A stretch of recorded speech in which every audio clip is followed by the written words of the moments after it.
Hello everyone, welcome back. Today we're going to be talking about this hybrid generator that I got, I don't know, about a month and a half ago.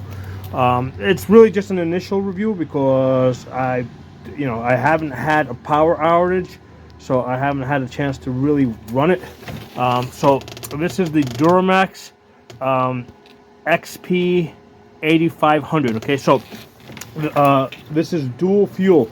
It runs on gas, which basically goes in the tank over here, and it also runs on propane.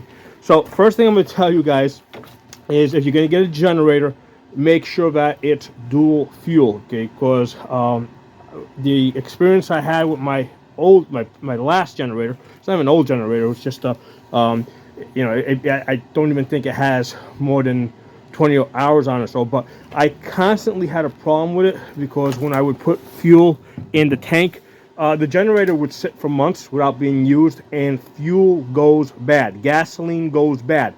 Diesel doesn't go bad, right? But gasoline goes bad. So what happens is if your gasoline sits in the tank and it's not used, after a couple of months, it's just not good. Now, you normally don't experience this with your cars because it normally doesn't sit there, more than a week or two, right? At most, even if you go on vacation, it doesn't sit there for months. So if the gasoline goes bad, you gotta drain out the tank and you gotta drain out the fuel lines. Okay, so for this reason, you don't want to use gasoline. It's better to use the propane that I have over there. Okay, now you don't want it to be just propane either, because what happens is if you have a real emergency, like let's say like a hurricane or something, where the power is out for like a week or two, right? What's going to happen is you're not going to be able to find propane, so you do want to be able to put gas in here and use it if you have a prolonged outage. Okay, so most of the time, right, what I'm planning for, about usually 2 to 4 times a year, a car is going to drive into one of these electric poles around here, right? And it knocks it out, and it usually takes a day to get the poles back up and running. So if I'm going to be out of power for a day, okay, I'm just going to run it off the propane, okay? If we have a situation that happens like usually once every 10 years where you have a hurricane, like we had Hurricane Sandy, like I don't know, so many years, about 10 years ago or something, and the power was out for almost 2 weeks, yeah, you want your generator to be able to run on gasoline, okay? So you need it to be dual fuel. Now, for my house, which is basically 2 floors, 3 bedrooms, 3 bathrooms, 2 refrigerators, no, actually, well, 2 large refrigerators, 2 small minis, and I guess a freezer. Okay, I could get by with a 55. With my old generator was 5,500 watts. Okay, I could get by on it. What would happen is when I would pull power, I could actually hear the generator outside, like almost like it wouldn't like stall, but I could hear it like struggle on the initial pull. Okay, so that's why this time around I got the 8,500 watt. When I tested it out, basically I had no power. Basically, I could pull power, and this generator didn't even feel like power was being drawn on it. Okay. Now, this is rated for 8,500 watts, which is probably a good place for most, houses that are like 3 bedroom, 3 bathroom size to be. Now, when you're running it off the propane, okay, you're only getting about 7,500 watts, all right? So you lose about 1,000 watts when you're running on propane because it has less energy, basically. And so I haven't even tried it with the gasoline. I've only run it on propane, and still running it at 7,500 watts. No problem running the whole house, right? I didn't feel it like stutter or anything when I drew power. So definitely, if you got a house about that size, don't get the 5,500 watt one, because when you run it on propane, you're only going to have something like 4,500 watts. Okay, so that's the first thing you gotta do. You gotta get the right size generator. Next important thing you gotta do is how are you going to get power into the house. Okay. So what you gotta do is you gotta set up your panel, right? So that, like, you see how I got this cord here? Well, this feeds the panel. And what I do is I go down to the panel and I shut off the main breaker, and then I turn on another breaker which directs power from the generator, and that's how I feed the power. That's how I feed the panel. You need to set up your panel so that you can feed it directly from your generator. Don't think that you're going to try to run these, like run extension cables and plug into these outlets over here, because you're just going to overload the lines, okay? And plus, most homes need, you gotta provide electricity to your heater or your boiler in order to heat your house, right? And that's one of the main concerns about why I have a generator, because I got 3 small kids. In the wintertime, when the power goes down, I need to be able to run my oil burner. And even though the oil burner, like it burns oil, it still needs electricity to run the electronics, right? To run the thermostats, etc. So I have to provide some electricity to the to the boiler, and and the way that the boiler is fed is through the panel. I can't plug anything directly into the boiler in order to run the electronics. Okay, so that's why you gotta run one of these 220 volt. You gotta have an electrician do it for you, unless you know electronics. Unless you're an electrician, to feed your panel and set it up. Now, this does provide a ground on here. You don't have to worry about that because the panel itself is grounded. Okay, so the entire system, because once you hook this up to the panel, it's now part of the system, and the panel is grounded. Okay, so you don't have to worry about running this. So you see over here, this is where the 220 extension cord that I just showed you guys a minute ago is going to plug in, and this has a switch. So basically, I can send the power to here, or I can send the power to there. Okay, so on this one, it's one or the other. It has an idle control over here. With the idle control, basically, if you're just like running the generator on standby, and you're not drawing power, you put on idle control, and it just conserves a little bit of power. So I just keep it off.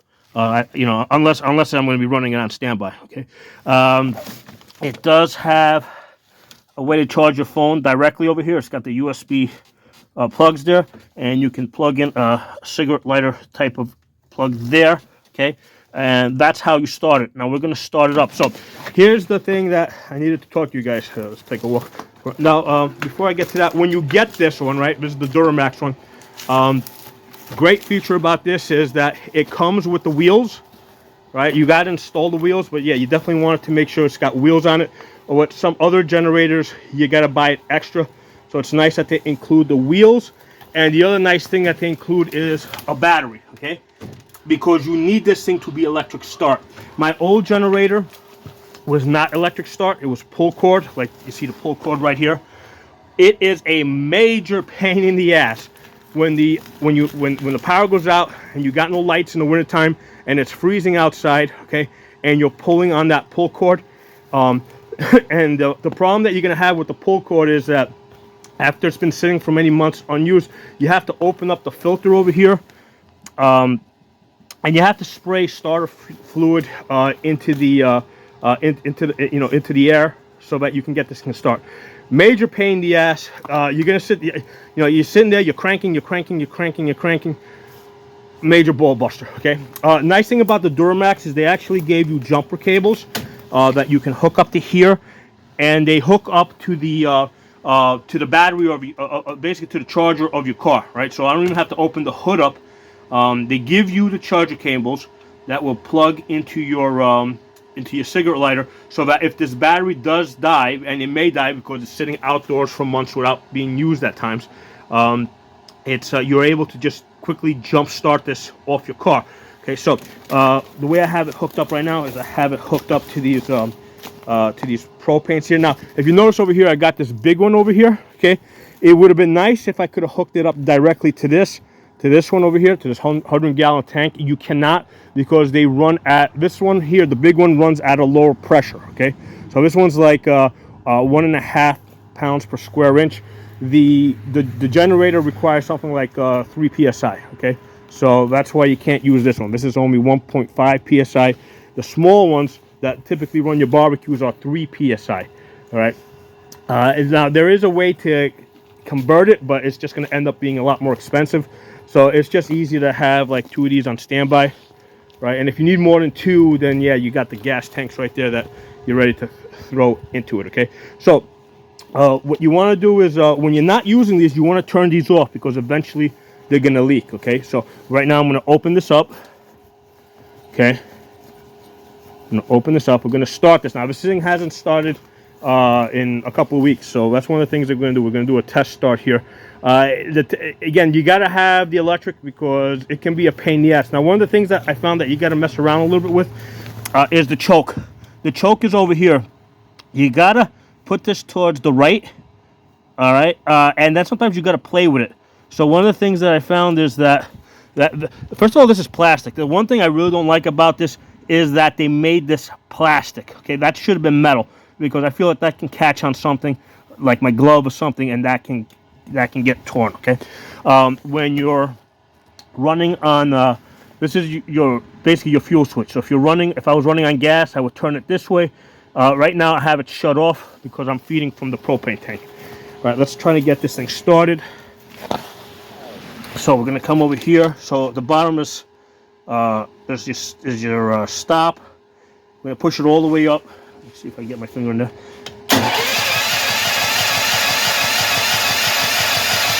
Okay.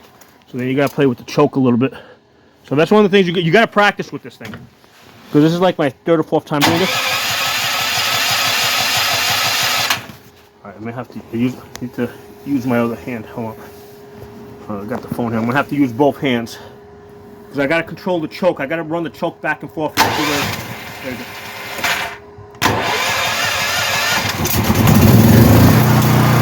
Okay, so what I had to do is I had to free up my hand and basically throttle the choke back and forth to see what was the position that it was gonna like.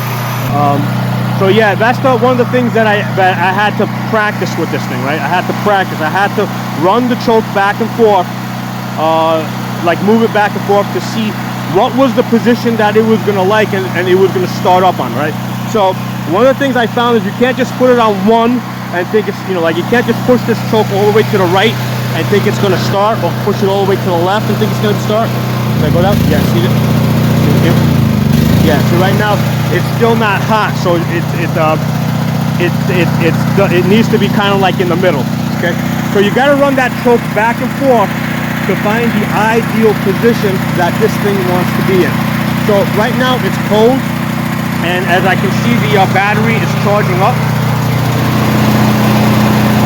See that button right there? That bulb that's lit up. That's telling me that the battery right now is charging up. So because the battery's been sitting outside in the cold now for a couple of weeks, sometimes the temperature goes well below freezing, the battery drained it down a little bit. So over the winter especially, you're going to want to start this up every so often to make sure you charge up your battery, because otherwise, you're going to have to run the jumper cables to your car in order to start this. Let me tell you guys, let me back up from the generator so you guys can hear me. The electric start on the generator, you must have it. Off the battery, I'm telling you guys, it is a major pain in the ass trying to start these generators in the wintertime when it's freezing, using that pull cable and the starter fluid. Okay, so there it is. Those are kind of like my things that you kind of have to know before you go shopping for a generator. Make sure it's dual fuel, right? Make sure it'll run on propane.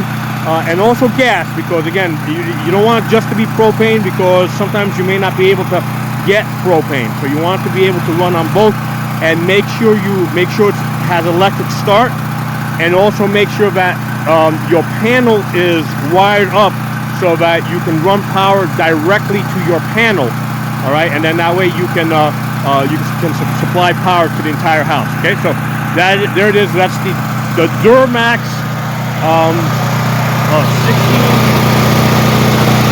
16 horsepower XP 8500 EH hybrid. All right, and down the road, if I ever have a power outage, I'll do a more detailed video on this, or another review on it.